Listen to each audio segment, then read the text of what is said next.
I can't believe we're already halfway through 2020, but the train must keep rolling and it's time for your monthly Falcom news. This month we'll be looking over Falcom's half-yearly financial reports, the release of Nokiseki Kai, some notable smaller events within the community, and finally a trademark gander over the upcoming release of Hajimari No Kaseki. Let's roll.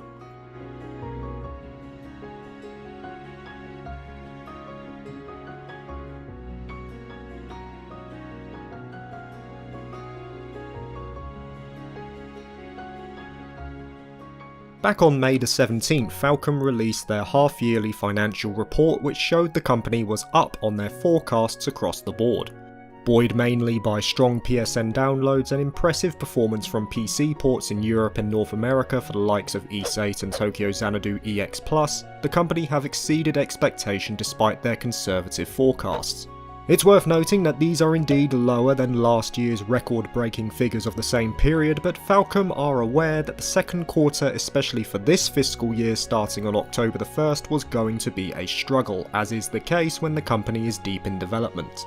Falcom of course have many projects in the works at the moment, with the likes of Zero and now Nokiseki Kai versions recently being released in Japan and Asia, various ports for international markets like the Cold Steel arc on Steam for China, and lest us forget the upcoming releases of Cold Steel 4 in the West for PlayStation 4.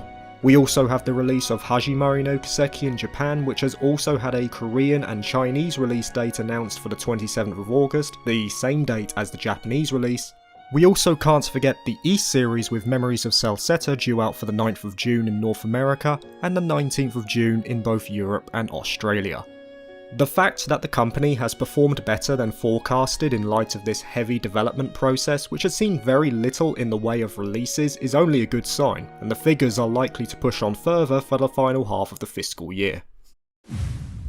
And with various projects on the way, let's have a look at one said fruit that has fallen off the tree. Of course, last month Zero no Kiseki Kai released in late April, and Nokiseki Kai has since followed on the 28th of May, and many people have been getting their copies both domestically and internationally. I myself was fortunate to get the Crossbell Blue edition for Zero and the Demiurgus edition for Ao, and though I'm gutted that I passed up on my opportunity to buy the Dengeki editions which gave a wide array of goodies and that cover box art, I'm still happy with the versions I got off AmiAmi, which yielded not only the game but the sweet acrylics of everyone's favourite Bracer duo. That being said, there have been some noticeable issues popping up for Zero no Kiseki Kai, and it appears that the game is not optimised as well as many would have expected.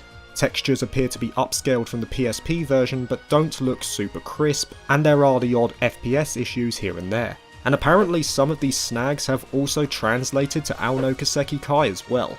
I would think though that the rough release of these ports is mostly down due to a lack of time on Falcom's part with so many other projects in the pipeline. Hopefully these issues can be addressed soon for this definitive edition of the Crossbell arc. In terms of Nokiseki from a Western standpoint, of course last month Flame released a patch to improve the existing fan translation, and this has been followed up by another member of the community, Bighead SMZ, who has released 2 patches over the course of May to refine quality of life for those pining for an Owl playthrough. Texture updates, bug fixes, the man has done a solid job. He openly admits that this is not going to fix all issues and that it won't be up to the standard of an official release, which is understandable as one person cannot do everything, but it will at least make a playthrough of the title more enjoyable with these issues addressed. A link to this patch is available in the description should you wish to use it, and a readme is there for assistance in installation. Now with some of the more official works out of the way, I felt we should have a look at what the community has been getting up to. Recently, the mascot of the Geofront team, the gluttonous Bass, I don't know why it's the mascot so don't ask me, has been picked up by Pinbox after a submission by the Falcom fandom. It gained enough traction that Falcom officially licensed the pin to be made, and they are now currently in production, so if you want to show your support for the amazing work that the Geofront team have done and continue to do, keep an eye out for that. Some shenanigans have also been happening in regards to mods for Cold Steel 2. If you don't like Reen as a character, then you might like Lean? Joasy has been scouring the files and found a way to mod Reen in a way that you can get a female model, which is quite interesting to witness. I'm personally getting some Risha vibes here. Just remember, you can't change the voiceover though, so it might be quite jarring if you decide to go down this route, but hey, the choice is there for you and the link is in the description if you want something a bit different. Also, if you happen to be in Japan, Tachikawa to be specific, which some people may know as the headquarters of Falcom and the district that parts of Tokyo Xanadu are based off, you can visit the second floor of the Kotobukiya store and you'll find a corner dedicated to Falcom related goods, most prominently the likes of Eastern Trails. I don't know if this is a limited time event, though it only started on the 25th of May, so I imagine it will be up for the foreseeable future, but it does make me feel a bit melancholy knowing that I myself won't be able to take advantage of this. Oh well, maybe next time. And following tradition, we'll end with some news regarding Hajimari No Kaseki. As always, if you'd rather not see this, skip to this timestamp to avoid spoilers.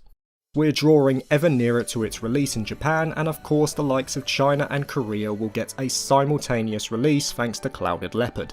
First off, let's touch on the fact that we now have the official box art for Hajimari No Kiseki, and I think this is kind of what we expected. This image has been the main promotional art for the game since it was announced back at the shareholder meeting, and I'm personally all on board with it. In addition to this, merchandise has been added to the Falcom website in a kind of shopping guide format, linking to various other websites that have their own goods as separate purchases or as part of the Platinum Meister edition.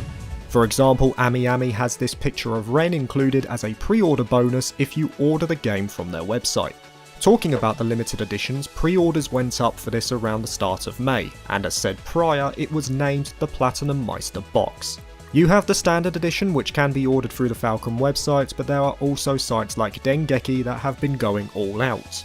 For example, they have their own special edition which adds even more goodies to the original box of contents like a B2 tapestry, art books and DLC. There's the Grandmaster edition which has all of these plus a grand relief interior which I imagine is some sort of engraving on the inside of the case. And if that wasn't enough, apparently they have another edition which has all of that plus a t-shirt.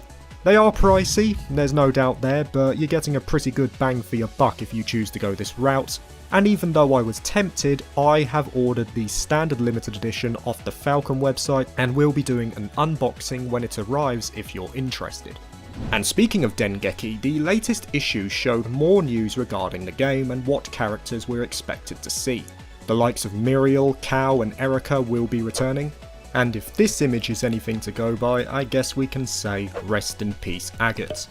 And if that wasn't enough, it looks like we're getting the Trails version of Batman and Robin in action. More information was revealed on an area called the True Reverie Corridor, which opens up more as the game progresses. It apparently acts as a dungeon whereby upgrades and episodes for certain characters can be unlocked. And then... oh dear. In a live stream with Clouded Leopard in line with the Hajimari No Kaseki Asian release announcement, Kondo dropped the bombshell that VR will be available for the game as DLC after its release. Most likely paid, since he didn't mention it being free DLC. In this mode, you'll be able to pick specific scenes with your favourite female, and that's a bit sad that it's only limited to female characters, you know, we gotta be inclusive here. And you can get closer to them in something that has been described as similar to bonding events. So the bonding events from Cold Steel have been removed, but we might be getting something else to substitute it. So yeah, if you want to enjoy your time with the likes of Toa or Ellie, put on your VR headset and delve in. My god.